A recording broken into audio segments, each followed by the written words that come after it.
তুমি কি জানো, একটা গ্রামের সব মানুষ রাজুকে নিয়ে হাসাহাসি করত, কারণ সে কখনো তারা করত না, চুপচাপ থাকত আর ধৈর্য ধরে নিজের কাজ করত। সবাই বলতো অলস ছেলে, কিন্তু একদিন স্কুলের সবচেয়ে বড় প্রতিযোগিতায় সেই শান্ত ছেলেটাই এমন কিছু করল যা গোটা গ্রামকে স্তব্ধ করে দিল। আজকের গল্পে তুমি জানতে পারবে কেন ধৈর্যই আসল শক্তি, কিভাবে রাজু সবাই যখন তাকে অবহেলা করছিল ধৈর্য আর আত্মবিশ্বাস দিয়ে নিজের ভাগ্য বদলে দিল। এখানে তুমি দেখবে দ্রুত দৌড়ে গন্তব্যে পৌঁছানোই সব নয়, অপেক্ষা করে সঠিক পথে থাকলে জয় শুধু সময়ের ব্যাপার। আর অপেক্ষা করো, কারণ গল্পের শেষ দিকে এমন এক টুইস্ট আসবে যেটা শুনে তুমি ভাববে রাজুকে এতদিন আমরা ভুল বুঝেছি। তুমি কি কখনো ধৈর্য ধরে কোনো কিছুতে জিতেছ? নিচে কমেন্টে লেখো আর জানাও তুমি কোনো জেলা বা শহর থেকে দেখছো। যদি বিশ্বাস করো ধৈর্যই আসল শক্তি, এখনই একটা লাইক দাও। গল্পটা মিস করো না। পর্ব 1, ধৈর্য ধরা শেখো, নিজেকে জানো। আমি রাজু, আমার বাড়ি ছোট এক গ্রামে, নাম মনোহরপুর। আমাদের বাড়ি খুব সাধারণ, বাবা চাষাবাদ করেন, মা বাড়ির সব কাজ সামলান। আমি মাঝারি লম্বা, একটু শুকনা, খুব চুপচাপ ছেলে মানুষ। বেশি কথা বলি না, বেশি দেখি, শুনি আর ভাবি। ছোট থেকেই আমি ধৈর্য ধরে সব কাজ করি। কেউ কিছু বললে আমি শান্ত থাকি, কেউ হাসাহাসি করলে আমি আবার হাসি। কারো সাথে ঝগড়া করি না। আমার বাবা বলেন ধৈর্য মানে চুপচাপ থাকো, সময় নিয়ে ভাবো, তারপর কাজ করো। বাবা যখন চাষের জমিতে কাজ করেন আমি পাশে দাঁড়িয়ে দেখি। বাবা বলেন বীজ বপন করলে সঙ্গে সঙ্গে ফসল আসে না, সময় লাগে। মা বলেন ছোট ছোট কাজও ধীরে করলে ভালো হয়, তাড়াহুড়ো করতে নেই। আমি এসব শুনে ভাবি সত্যি তো, তাড়াতাড়ি করলে হয়তো ভুল হয়। আমার স্কুল খুব কাছেই, সেখানে অনেক ছেলে মেয়ে পড়ে। বিশাল আর তন্ময় আমার ক্লাসে পড়ে। বিশাল লম্বা, গায়ে গোতরে শক্তিশালী, মুখে সবসময় বড় কথা বলে। তন্ময় একটু ছোট, চোট্টে, চুল সবসময় সুন্দর করে আঁচড়ানো। ওরা দুজন সবসময় একসঙ্গে থাকে। ওরা খুব দ্রুত কাজ করতে ভালোবাসে। ওরা ভাবে যে আগে কাজ শেষ করে সেই সেরা। আমি ধীরে কাজ করি বলে ওরা আমাকে মাঝে মধ্যে ধীরগতির ডাকে। ওদের কথায় আমি কিছু মনে করি না। আমি জানি আমি যেমন তেমনই ভালো। আমাদের এক কঠোর শিক্ষক আছেন, সবাই তাকে মাস্টারমশাই ডাকে। তিনি গম্ভীর মুখ করেন, গোফে সাদা কালো মিশে আছে। তিনি সোজাসাপটা কথা বলেন। পড়াশোনায় কারো ভুল দেখলে রাগ করেন, ভালো করলে প্রশংসাও করেন। একদিন স্কুলে বড় খবর এল। মাস্টারমশাই ক্লাসে এসে বললেন, শোনো সবাই, এবার স্কুলে সেরা উদ্ভাবক নির্বাচন হবে। যাদের সবচেয়ে ভালো কিছু বানানোর ক্ষমতা আছে তাদের জেলার প্রতিযোগিতায় পাঠানো হবে। 10 দিনের মধ্যে প্রজেক্ট বানিয়ে আনতে হবে।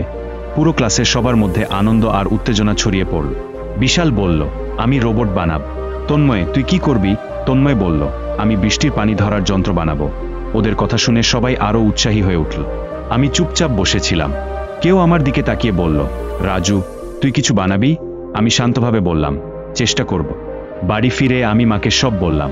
মা বললেন, বাবা, তুমি ধৈর্য ধরো, যা বানাতে চাও ভালো করে ভেবে করো। বাবা কৃষিক্ষেত থেকে এসে বললেন, ছেলে, তাড়াহুড়ো করে কিছু ভালো হয় না, ফসল পেতে সময় লাগে, তুমিও সময় নিয়ে কাজ করো। বাবা মা দুজনের কথায় আমার মন আরো ভালো লাগল। আমি ভাবলাম আমি ধীরে সুস্থে মন দিয়ে কাজ করব। পরদিন স্কুলে সবাই তাদের প্রজেক্টের প্রস্তুতি শুরু করল। বিশাল আর তন্ময় খুব জোরে জোরে কথা বলছে, প্ল্যান করছে। আমি এক কোণে চুপচাপ বসে আছি, আমার খাতা খুলে নকশা আঁকছি। মাস্টারমশাই এসে জিজ্ঞেস করলেন, রাজু, তুই কিছু ভাবছিস? আমি বললাম, জি ভাবছি। মাস্টারমশাই একটু হাসলেন, তাড়াতাড়ি করতে শিখতে হবে, ধীর ছেলেরা কখনো যেতে না। আমি কিছু বললাম না, মনে মনে ভাবলাম সবাই কি ঠিক বলে, নাকি ধৈর্য ধরে কাজ করলেই ভালো। সন্ধ্যায় বাড়ি ফিরে আমি খাটে বসে খাতা কলম নিয়ে ভাবতে লাগলাম, আমি কি বানাতে পারি। আমি একবার গ্রামের মাঠ, নদী, গাছপালা সব কিছুর কথা ভাবলাম। বাবা যখন গাছকে পানি দেয় তখন আমি লক্ষ্য করেছিলাম অনেক সময় পানি বেশি পড়ে যায়, আবার কখনো কম পড়ে। আমি চিন্তা করলাম গাছকে ঠিক সময়ে ঠিক পরিমাণ পানি দেওয়ার কোনো সহজ উপায় বানাতে পারি কি। মাথায় একটা আইডিয়া এলো। আমি খাতায় আঁকলাম ছোট একটা যন্ত্র যেটা ধীরে ধীরে গাছের গোড়ায় পানি দেবে। মা পাশে এসে দেখলেন, বললেন, বাবা, খুব ভালো আইডিয়া, এবার ধৈর্য ধরে বানাও। পরদিন স্কুলে গেলে বিশাল আর তন্ময় আমার দিকে তাকিয়ে হাসল। বিশাল বলল, তোর তো এখনো কিছুই শুরু হয়নি, মাত্র 10 দিন সময়। তন্ময় বলল, তোর গতি তো একেবারে কচ্ছপের মতো। ওদের হাসিতে আমি কিছু মনে করলাম না, আমি শুধু হেসে বললাম, সময় নিয়ে করলে ভালো হয়। বিশাল বলল, দেখিস, আমরা আগেই বানিয়ে ফেলব, মাস্টারমশাই আমাদের সবার আগে বাঁচবে। আমি কিছু বললাম না, শুধু নিজের কাজের কথা ভাবলাম। এরপর কয়েকদিন সবাই যে যার কাজ নিয়ে ব্যস্ত। কেউ কাগজ কেটে, কেউ বোতল কেটে, কেউ তার জুড়ে প্রজেক্ট বানাচ্ছে। বিশাল আর তন্ময় প্রতিদিন লাফাচ্ছে, আমরা তো একদিনেই শেষ করব। আমি প্রতিদিন একটু একটু করে কাজ করলাম। পুরনো বোতল, ছোট পাইপ, একটু আধটু প্লাস্টিক জোগাড় করলাম, কাঁচি দিয়ে কেটে আঠা লাগিয়ে গাছের জন্য ছোট পানির যন্ত্র বানাতে লাগলাম। আমি চেয়েছিলাম আমার যন্ত্রটা ধীরে ধীরে প্রতিদিন পরিমিত পানি দেবে। তাই আমি পরীক্ষাও করলাম। একটি ছোট গাছের পাশে রেখে দেখলাম পানি ঠিকমতো পড়ছে কিনা। প্রথমে একটু গন্ডগোল হলো, পানি কম পড়ল। আবার ঠিক করলাম। দ্বিতীয় দিন আরও ভালো হল। আমি খুশি হলাম। স্কুলে মাস্টারমশাই আবার এসে বললেন, সবার প্রজেক্ট কতদূর? বিশাল, তোর কেমন হচ্ছে? বিশাল গর্ব করে বলল, স্যার, আমার রোবট প্রায় তৈরি। তন্ময় বলল, স্যার, আমার যন্ত্র আজই চলবে। মাস্টারমশাই আমার দিকে তাকিয়ে জিজ্ঞেস করলেন, রাজু, তোর কি অবস্থা? আমি শান্তভাবে বললাম, স্যার, একটু সময় লাগবে। আমি ধীরে কাজ করছি। ক্লাসের বাকি ছেলেরা বলল, রাজু তো শেষ পর্যন্ত কিছুই বানাতে পারবে না। কেউ কেউ আবার বলল, ধীর মানুষেরা কোথাও পৌঁছাতে পারে না। আমি কিছু বললাম না। আমি জানি আমি আমার কাজটা ঠিক করছি। রাতে ঘরে ফিরে বাবা পাশে এসে বসলেন। বললেন, কেউ কি বলল সেটা নিয়ে ভাবিস না, তুই নিজের কাজ করে যা। মা মাথায় হাত বুলিয়ে বললেন, বাবা, ধৈর্য ধর, ঠিকই পারবি। আমি ওদের কথা শুনে আরও সাহস পেলাম। প্রতিদিন একটু একটু করে কাজ এগোল। আমার যন্ত্রটা ঠিক মতো কাজ করছে কিনা সেটা বুঝতে আমি 5 দিন ধরে গাছের পাশে রেখেছিলাম। আমি লক্ষ্য করলাম আস্তে আস্তে পানি পড়ছে, গাছের মাটি ভিজে যাচ্ছে, গাছও ভালো আছে। আমি খুশি হলাম। আরও 2 দিন বাকি। বিশাল, তন্ময় আর তাদের দল খুব হিচি করছে। তারা বলছে, সবাই তাকিয়ে থাকবে আমাদের দিকে। আমি চুপচাপ থাকলাম। আমি জানি আমার যন্ত্রটা কিভাবে কাজ করে। আমি আর চিন্তা করলাম না কে কি বল। আমি শুধু নিজের কাজেই মন দিলাম। শেষ রাত। আমি খাটের ওপর বসে যন্ত্রটা আবার পরীক্ষা করলাম। মা এসে বললেন, ঘুমিয়ে পড়ো বাবা, কাল বড়দিন। আমি মাথা নেড়ে বললাম, হ্যাঁ মা, সব ঠিক আছে। আমি জানতাম আমি আমার মন ও পরিশ্রম দিয়ে কাজ করেছি। আমি জানতাম আমি আমার নিজের ওপর বিশ্বাস রাখছি। পরের দিন স্কুলে সবার সামনে আমার যন্ত্র ঠিকভাবে চলবে কিনা জানি না, কিন্তু আমি জানি আমি ধৈর্য ধরে চেষ্টা করেছি। বাবা মা, মাস্টারমশাই, বন্ধুরা সবাই কি ভাববে তা না ভেবে নিজের কাজে বিশ্বাস রাখাই যে আসল শক্তি। এই কথাটাই আমি মনে মনে বললাম। চলবে। আমি সকালে ঘুম থেকে উঠে জানালার বাইরে তাকালাম। সূর্যের আলো আস্তে আস্তে উঠছে। আজ আমাদের স্কুলে প্রতিযোগিতার দিন। আমার বুকটা ধুকপুক করছিল, কিন্তু আমি খুব শান্ত ছিলাম। বাবা আমার পাশে এসে বসলেন।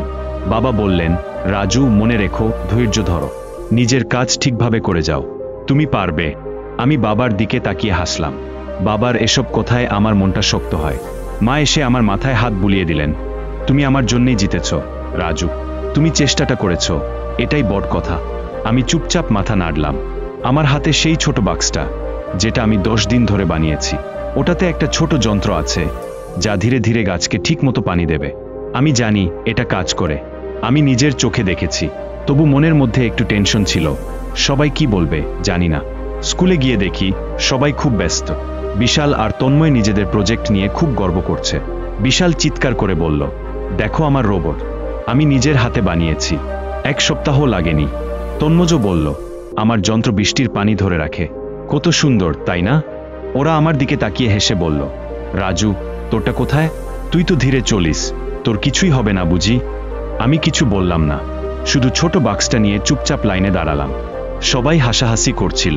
ক্লাসের অনেকে ফিসফিস করে বলল, ও তো কিছুই পারবে না, সবসময় চুপচাপ থাকে। মাস্টারমশাই এসে বললেন, তোমরা সবাই প্রজেক্ট নিয়ে এসেছো তো, ঠিক সময়ে শেষ করা খুব দরকার। তিনি বিশাল আর তন্ময়কে দেখে খুশি হলেন। আমার দিকে তাকিয়ে একটু সন্দেহের চোখে বললেন, রাজু, তোরটা কি? আমি বললাম, স্যার, এটা আমার ছোট যন্ত্র, এটা গাছকে ঠিক সময়ে পানি দেবে, তবে দেখার জন্য কয়েকদিন লাগবে। মাস্টারমশাই একটু বিরক্ত হয়ে বললেন, কয়েকদিন? এখানে তো আজই বিচার হবে, একদিনে কাজ না করলে কেউ দেখবে কেন? আমি শান্ত স্বরে বললাম, স্যার, প্রকৃতিতে কোনো কাজ একদিনে হয় না, গাছ বড় হয় ধীরে ধীরে, পানি দিলে আস্তে আস্তে শিখরে যায়। আমি চেষ্টা করেছি যেন যন্ত্রটা প্রতিদিন অল্প করে পানি দেয়। সবাই চুপচাপ শুনল, কেউ কিছু বলল না। মাস্টারমশাই বললেন, ঠিক আছে, আমরা আজ থেকে 5 দিন ধরে দেখব কারটা সত্যি কাজ করে। প্রতিযোগিতা শুরু হলো। বিশাল তার রোবট চালু করল। রোবটটা ঘুরে বেড়ায়, কয়েকটা ছোট জিনিস তোলে। সবাই হাই করে দেখল। তন্ময় তার পানি জমা যন্ত্র দেখাল। পানি পড়লে সেটা ট্যাঙ্কিতে জমে। সবাই বলল, বাহ, খুব সুন্দর। আমি গাছের গোড়ায় আমার যন্ত্রটা রাখলাম। সবাই দেখল তার মধ্যে ছোট একটা বালতি, আর তার নিচে পাতলা পাইপ। আমি বোঝালাম, এখানে পানি রাখতে হবে, পাইপ দিয়ে প্রতিদিন একটু একটু করে পানি বের হবে। কেউ খুব অবাক হলো না। অনেকে ভাবল এটা আবার কি এমন, কিন্তু আমি জানতাম কয়েক দিনের মধ্যে সবাই বুঝবে। ওই দিন মাস্টারমশাই আমাদের বলে দিলেন 5 দিন পর আবার দেখা হবে, তখনই দেখে যাবে কারটা সত্যি কাজে লাগল। প্রথম দিন পেরিয়ে গেল। বিশালের রোবট হঠাৎ করেই নষ্ট হয়ে গেল। সে খুব চেষ্টা করল ঠিক করতে, কিন্তু রোবট আর চালু হলো না। তন্ময়ের যন্ত্রে দেখা গেল ট্যাঙ্কি ভরে গেলে পানি গড়িয়ে পড়ছে, জমছে না। আমি প্রতিদিন স্কুলে গিয়ে আমার যন্ত্রটা দেখতাম। ছোট পাইপ দিয়ে অল্প অল্প পানি গাছের গোড়ায় পড়ছে, গাছটা তাজা আছে। মাস্টারমশাই এসে দেখলেন, বাহ, গাছ মরেনি, পানি ঠিকঠাক পড়ছে। 5 দিন পর সবাই একসাথে জড়ো হলো। মাস্টারমশাই বললেন, সব ছাত্ররা সামনে এসো, আমরা দেখব কার প্রজেক্ট সবচেয়ে ভালো হয়েছে। প্রথমে বিশালের রোবট দেখানো হলো। রোবটটা তখনও নষ্ট। বিশাল মাথা নিচু করে দাঁড়িয়ে রেল। তন্ময়ের যন্ত্র দেখানো হলো। পানি গড়িয়ে গিয়ে চারপাশ ভিজে গেছে, ট্যাঙ্কি উপচে পড়েছে। শেষে আমার পালা। মাস্টারমশাই আমার যন্ত্রে হাত দিলেন, দেখলেন গাছের মাটি ভিজে আছে, গাছটা ফ্রেশ। পানি বালতির মধ্যে এখনো আছে, একটু একটু করে বের হচ্ছে। তিনি সবাইকে বললেন, তোমরা দেখো, রাজুর যন্ত্র 5 দিন ধরে ধীরে কাজ করেছে, কিন্তু গাছটা ভালো আছে। তাড়াহুড়ো করলে যেমন সব সময় ভালো হয় না, ধৈর্য ধরে করলে ঠিক কাজ হয়। ওরা কিছু বলল না, কেউ আর হাসল না। আমার বুকটা ভরে উঠল। বাবা মা পরে স্কুলে এসে মাস্টারমশাইয়ের কাছে শুনলেন, আপনার ছেলে খুব ভালো কাজ করেছে, ওকেই আমরা জেলার প্রতিযোগিতার জন্য পাঠাবো। বাবা আমার মাথায় হাত রেখে বললেন, দেখেছো, ধৈর্যই আসল শক্তি, ধীরে চলা মানে পিছিয়ে পড়া নয়। আমি মৃদু হাসলাম। মাস্টারমশাই আমার কাঁধে হাত রেখে বললেন, রাজু, তুই আমাদের একটা বড় শিক্ষা দিলি। তোর মতো ধৈর্য ধরে কেউ কাজ করলে সে কখনো হারবে না। ঘরে ফিরে মা বললেন, তুই আমার গর্ব রাজু, তোর মতোই সবাই যদি ধৈর্য ধরতে পারত তাহলে কেউ হতাশ হতো না। আমি জানতাম আমি জিতেছি, কারণ আমি নিজেকে বিশ্বাস করতাম। আমি অন্যদের মতো দ্রুত হতে চাইনি, আমি শুধু ধৈর্য ধরে ঠিক কাজটা করেছি। এই গল্পটা সবাইকে শেখায়, দ্রুত সব কিছু করতে হয় না, অনেক সময় ধৈর্য ধরে কাজ করলেই আসল সাফল্য আসে। নদী যেমন ধীরে চলে কিন্তু ঠিক ঠিক নিজের গন্তব্যে পৌঁছায়, তেমনি আমাদেরও উচিত ধৈর্য ধরে এগিয়ে যাওয়া। তুমি যদি কখনো ধৈর্য ধরে কিছুতে সফল হয়েছ, তাহলে নিচে লিখো, মনে রেখো, ধৈর্যই আসল শক্তি। নিজেকে বিশ্বাস করো, সময় নাও, তবেই তুমি সফল হবে। এটাই ছিল আমার গল্প। আবার দেখা হবে নতুন গল্পে।